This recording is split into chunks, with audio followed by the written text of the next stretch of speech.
Hello guys, good afternoon po guys. Nandito po pala ako ngayon guys sa Palawan po shop guys. Yan po guys, Palawan po shop po guys. So kanina guys, nakatanggap po ako ng tawag mula sa kanila guys. Na ina-update nila ako guys tungkol sa aking sinanlang ikaw guys. So akala ko guys, nalimatan na po siya guys. So ang humble po nila guys. Dahil binigyan po nila ako ng pagkakataon guys. Nababawi ang aking higaw guys. So binigyan po nila ako ng chance. Mahulog ang pumuling guys. Ang charges guys. Ito po guys.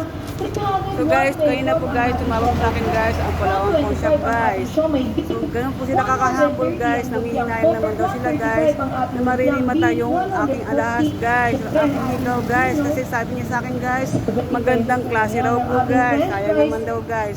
So ganun po kahambol guys, ang Palawan po shop guys. So concern po sila sa kanilang customer. Imagine guys, akala ko guys, last June, ano na po siya guys.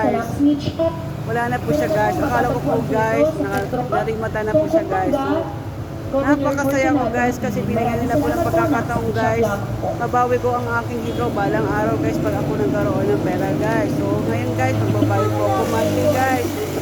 So thank you po talaga sa Palawan po shop guys. Tinawagan nila ako kanina guys. So napakahalaga po sa akin ng kwintas ko guys at saka ng higaw ko guys.